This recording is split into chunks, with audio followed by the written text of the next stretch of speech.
안녕하십니까. 이병기 선교사입니다. 조승사 출신 선교사가 전하는 예수님 이야기 5월 5번째 주일 말씀입니다. 오늘 말씀 나눌 내용 제목은 지도자들을 위해 기도합시다 이렇게 정했고요. 성경 말씀은 시편 20편 9절 여호와여 왕을 구원하소서 우리가 부를 때 우리에게 응답하소서. 이 기도는 전쟁을 앞둔 백성들이 왕을 위해 드린 기도입니다. 백성들은 왜 왕을 위해 기도했을까요? 당연히 전쟁에서 왕이 이기면은 백성이 살고 왕이 무너지면은 나라가 무너지기 때문이죠. 그래서 그들은 간절히 외쳤습니다. 하나님, 우리의 왕을 구원해 주시옵소서. 여러분, 이 기도는 오늘날도 마찬가지로 꼭 필요한 기도입니다. 나라의 통치자가 있고 또 교회 목회자가 있고 가정이 있죠.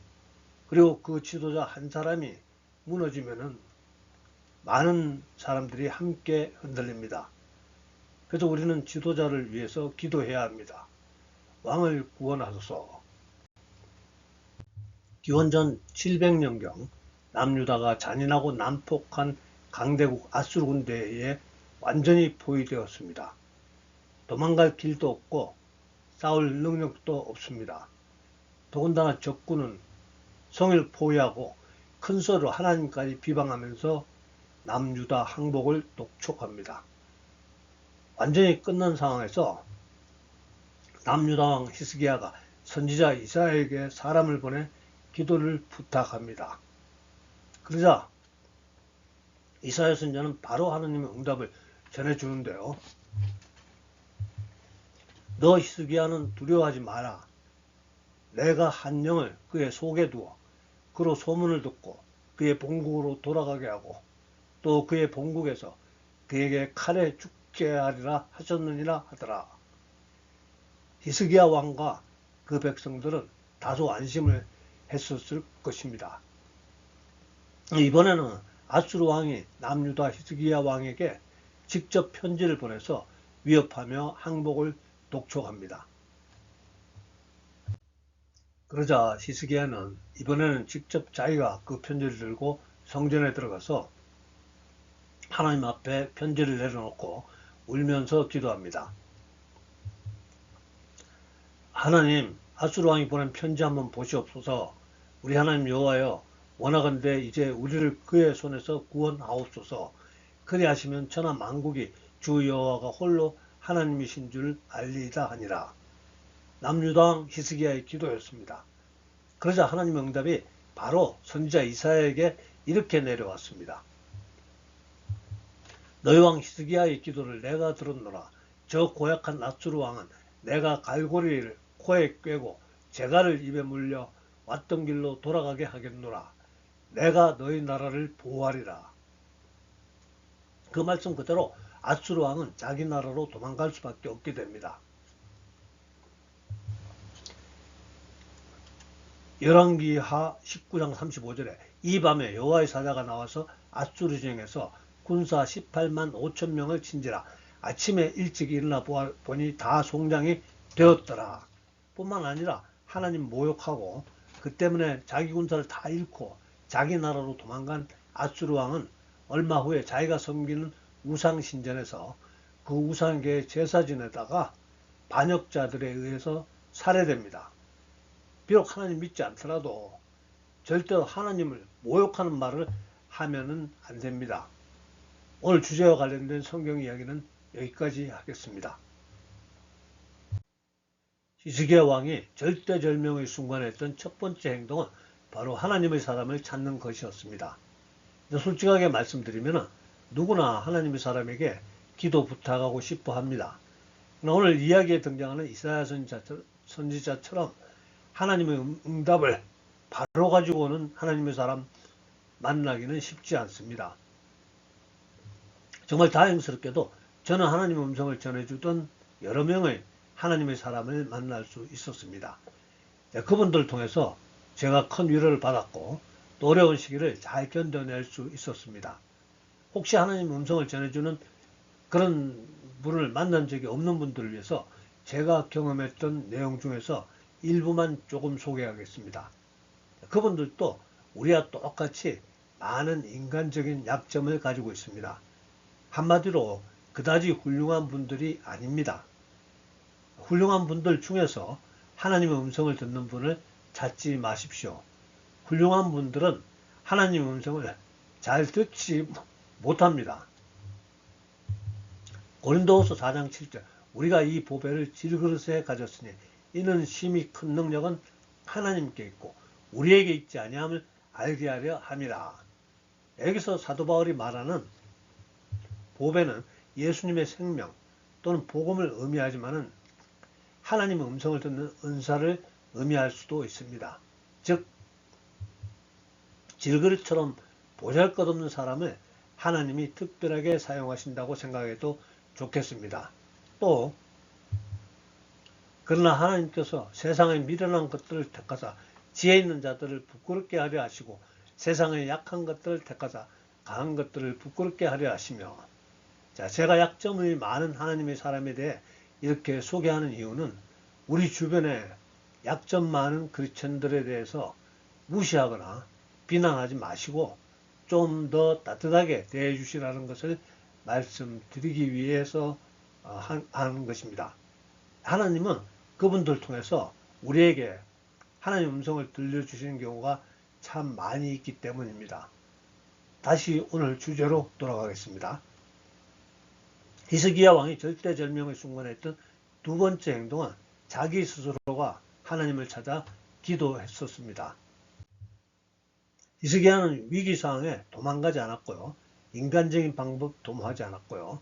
먼저 하나님이 사람을 찾아 기도 부탁했고 두 번째로 자기 자신이 직접 하나님을 찾아 기도했습니다. 이것이 예수 믿는 우리들의 자세가 되어야 합니다. 그 안에는 즉 예수님 안에 지혜와 지식의 모든 보화가 감추어져 있느니라. 모든 상황을 타개할 수 있는 지혜와 지식의 보화가 예수님 안에 감추어져 있다는 말씀입니다. 근데 혹시 여러분 이상한 점 느끼지 않았습니까? 히스기야가 적군이 보낸 편지, 즉 하나님까지 조롱하며 무조건 항복하라는 편지를 들고 성전에 가서 눈물을 흘리면서 기도했는데 왜 기도했던 히스기야에게는 아무런 응답이 없었을까요? 엉뚱한 곳에 있었을 이사야 선지자에게 하나님의 응답이 임했습니다. 이사야가 들었던 하나님의 음성인데요. 너희 왕 히스기야의 기도를 내가 들었노라. 저 고약한 아수르 왕은 내가 갈고리를 코에 깨고 재갈을 입에 물려 왔던 길로 돌아가게 하겠노라. 내가 너희 나라를 보하리라. 이사야는 하나님이 주신 이 말씀을 히스기야에게 보고했습니다. 그러니까 하나님의 응답은 내가 직접 듣지 못하더라도 이런 식으로 다른 경로로 우리에게 들려옵니다. 즉 기도하는 사람이 자기의 기도 듣지 못하더라도 다른 경로를 통해서라도 하나님이 응답하신다는 것을 깨달으시기를 축복합니다. 다시 오늘 주제로 돌아가서요. 히스기야 왕은 위급한 상황에서 하나님의 사람을 찾아 기도 부탁했고 또 자기 스스로도 그 문제를 가지고 하나님 앞에 가서 하나님께 그 문제를 드림으로 나라의 모든 문제가 일시에 해결되었음을 보게 됩니다. 이것이 바로 예수님을 믿는 우리 크리스천들의 루틴, 즉 영적 습관이 되어야 합니다. 우리 크리스천들은 문제 앞에서 나를 도와줄 세상 사람을 찾거나 또 방법을 연구해내거나 손익을 계산하기에 앞서서 하나님의 말씀을 먼저 기다려야 합니다. 이것이 바로 예배자의 루틴이고 그것이 바로 예배에 승리한다는 말입니다. 참고로 우리 모든 크리스찬은 예수님을 믿는 사람으로서 여러 가지 정체성이 필요한데요. 그 중에 하나가 예배자입니다. 이사야 43장 21절에 이 백성은 내가 나를 위하여 지었나니 나를 찬송하게 하려 함이니라. 그리고 그 예배자가 예배에 승리하기 위해서는 우리의 모든 우선순위가 가장 먼저 예수님이 되어야 한다는 것입니다. 너희 몸을 하나님이 기뻐하시는 거룩한 산 제물로 드리라. 이는 너희가 드릴 영적 예배니라. 그래서 우리는 히스기야 왕을 예배에서 성공한 지도자로 부를 수 있는 것입니다. 그리고 예배에 성공해야 인생이 성공한다는 교훈처럼 히스기야 왕은 전쟁에서 승리하고 자기 백성들을 살릴 수 있었다는 것입니다. 예배에 성공한다는 말을 조금 더 보완하면요. 예배에 성공한다는 것은 우리에게 닥친 문제보다 훨씬 크신 하나님을 신뢰한다는 거고요. 예배에 성공한다는 것은 우리에게 닥친 상황보다 훨씬 더 크신 하나님을 신뢰한다는 것입니다. 히스기야 왕은 그 밤에 하나님을 조롱하며 모욕하던 이방 군대 18만 5천 명이 전멸한 것을 알게 되었습니다. 열왕기하 19장 35절에 이 밤에 여호와의 사자가 나와서 앗수르 진영에서 군사 18만 5천 명을 친지라 아침에 일찍 일어나 보니 다 송장이 되었더라. 그 후 하나님을 모욕하며 조롱하던 그 군대 대장 앗수르 왕은 자기 나라 반역자들의 손에 목숨까지 빼앗기게 됩니다. 그때까지 히스기야가 했던 것이라고는 선지자에게 기도 부탁했고요. 또 자기가 기도했다는 것 외에는 없습니다. 다른 아무것도 하지 않았습니다. 그렇다면 우리나라 최고 지도자가 예수님을 믿지 않는 사람이라면 예수님 믿는 우리는 어떻게 해야 할까요? 로마서 13장 1절에는 각 사람은 위에 있는 권세들에게 복종하라. 권세는 하나님으로부터 나지 않음이 없나니 모든 권세는 다 하나님께서 정하신 바라. 우리는 악한 통치자에게도 복종해야 하는 것이 성경적인 원칙입니다. 참고로 이재명 대통령 부부 그리고 우원식 국회의장 부부는 둘 다 종교가 기독교라고 하네요. 사진은 지난 부활절에 함께 여의도 순복음교에서 예배 드리는 장면이고요. 다시 원래 주제로 돌아가서 우리는 악한 통치자에게도 복종해야 하는 것이 성경적인 원칙입니다. 자, 그렇다면 우리가 히틀러 치하에서 유대인을 죽이라는 명령에도 복종하란 말씀입니까? 또 아니면은 일제 치하에서 신사참배하라는 명령에 복종하란 말씀입니까? 또 아니면은 지금 우리나라 대통령이 동성애는 죄라고 설교하지 못하게 한다면은 복종하란 말씀입니까? 이건 만약입니다. 지금 대통령은 아직 동성애가 죄라고 설교하지 못하게 한 적은 없습니다. 아무튼 성경적인 원칙은 악한 통치자에게도 복종해야 하는 것입니다. 그러나 그보다 앞서 우리 크리스천은 각자가 먼저 하나님께 기도해야 합니다. 우리 각자는 하나님의 지시를 우선해서 따라야 합니다. 그러면 어떤 분은 복종하라는 음성을 듣게 될 거고요. 또 어떤 분들은 저항하라는 음성을 듣게 될 수도 있습니다. 매우 민감한 말씀 하나 전해야 하는데요. 혹시 저와 생각이 다른 분이 계시면 다르게 생각해도 저는 이해하겠습니다. 일제시대 주기철 목사처럼 신사참배를 거부하고 순교당하는 것은 정말 최고의 크리스천입니다. 하늘에서 아주 큰 상급이 준비되어 있을 것입니다. 그러나 모든 크리스천이 다 주기철 목사처럼 순교해야 하는 것은 하나님의 뜻이 아니라고 생각할 수도 있습니다. 즉 어떤 분들은 하나님으로부터 신사참배하도록 허락받을 수도 있습니다. 왜냐하면 하나님은 믿음의 불씨로 몇몇 사람을 남겨서 해방 이후 우리나라 건국의 주역으로 사용할 수도 있기 때문입니다. 이사야 6장 13절에 그 중에 10분의 1이 아직 남아있을지라도 이것도 황폐하게 될 것이나 밤나무와 상수리나무가 배임을 당하여도 그 그루터기는 남아있는 것 같이 거룩한 씨가 이 땅의 그루터기라 하시더라. 즉 그루터기가 남도록 허락하신다는 것이 하나님의 뜻일 수 있다는 겁니다. 여기까지 전하다 보니까 많은 분들이 저를 이상한 설교자로 비난하실 것 같이 생각됩니다. 아니 어떻게 우상숭배와 같은 신사참배를 하나님이 허락하신단 말씀입니까? 이런 식으로요. 기원전 800년경 엘리사 선지자가 활동하는 시기였습니다. 나병 환자였던 이웃나라 나아만 장군이 엘리사에게 와서 하나님의 은혜로 나병을 고침받았습니다. 나아만은 너무 감격했고 하나님만이 참 신이심을 확실히 깨달았습니다. 근데 걱정이 하나 생겼습니다. 자기 나라 왕이 우상 신전에 들어갈 때 나아만 장군의 손을 의지해서 들어가고 왕이 우상에게 경배할 때 나아만 장군도 같이 머리를 숙일 수밖에 없는 난처한 입장이었던 겁니다. 그래서 이 문제에 대해 엘리사 선지자를 통해 미리 하나님의 용서를 구하게 됩니다. 나아만이 엘리사에게 이렇게 말합니다. 내 주인께서 림몬의 신당에 들어가 거기서 경배하며 그가 내 손을 의지하시매 내가 림몬의 신당에서 몸을 굽히오니 내가 림몬의 신당에서 몸을 굽힐 때 여호와께서 이 일에 대하여 당신의 종을 용서하시기를 원하나이다 하니 엘리사가 하나님의 뜻을 나아만에게 전해줍니다. 걱정하지 마라. 엘리사가 이르되 너는 평안히 가라 하니라. 우리 하나님은 우리의 난처한 입장을 충분히 이해하시는 너그러우신 분이심을 저는 확신합니다. 군대장관 나아만이 하나님을 경외하지만은 어쩔 수 없이 거짓으로 신사참배를 해서 권력을 가지고 있어야만이 그가 다른 하나님의 사람들을 잘 보호해 줄 수도 있었을지 모르고요.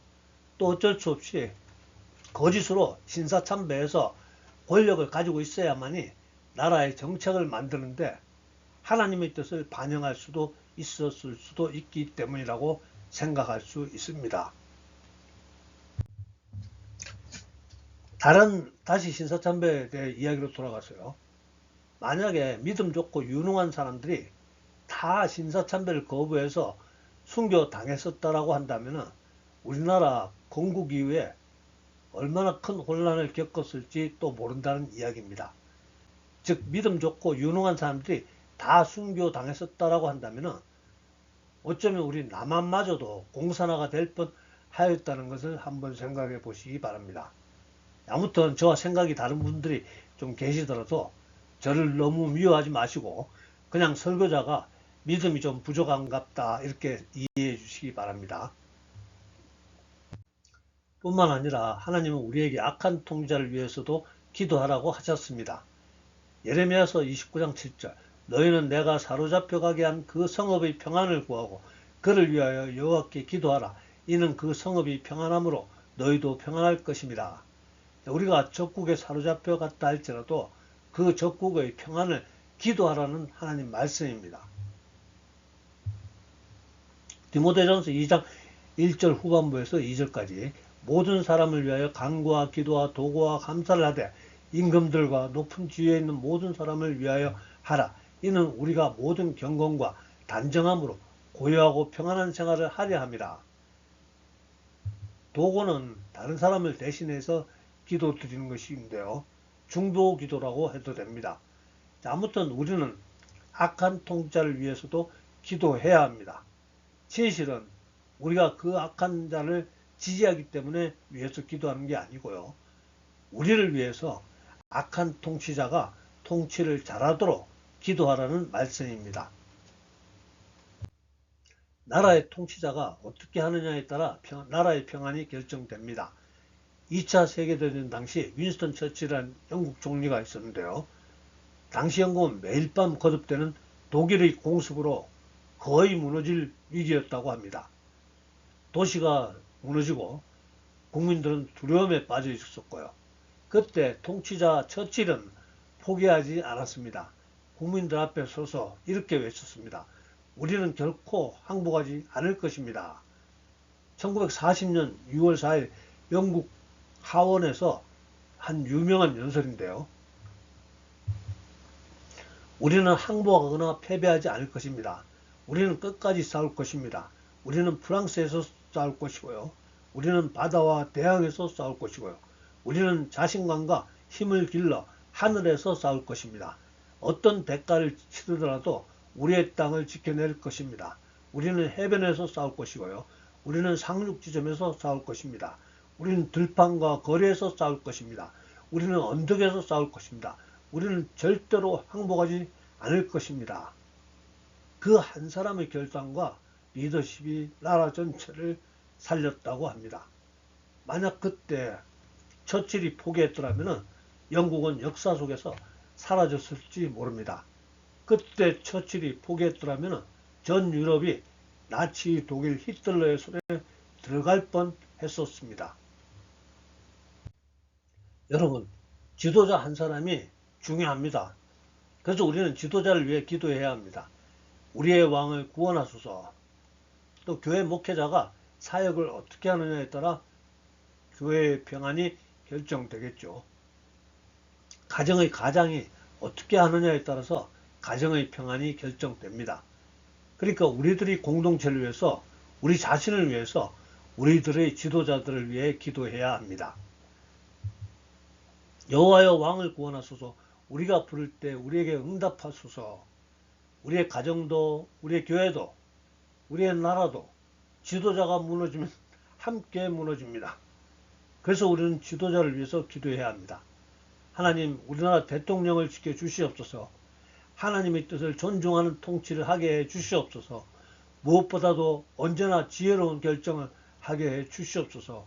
또한 여호와를 경외하는 것이 지혜의 근본임을 알게 하여 주시옵소서. 주여, 교회의 목회자들을 붙들어 주시옵시고, 주여, 가정의 가장들이 무너지지 않게 해 주시옵소서. 주여, 우리들도 우리가 서 있는 이 자리에서 하나님의 뜻을 우선 생각하고 행동할 수 있도록, 또 살아갈 수 있도록, 그런 사람이 될 수 있도록 해 주시옵소서. 예수님 이름으로 기도드리옵나이다. 아멘. 감사합니다. 할렐루야. 다음 주에 뵙겠습니다.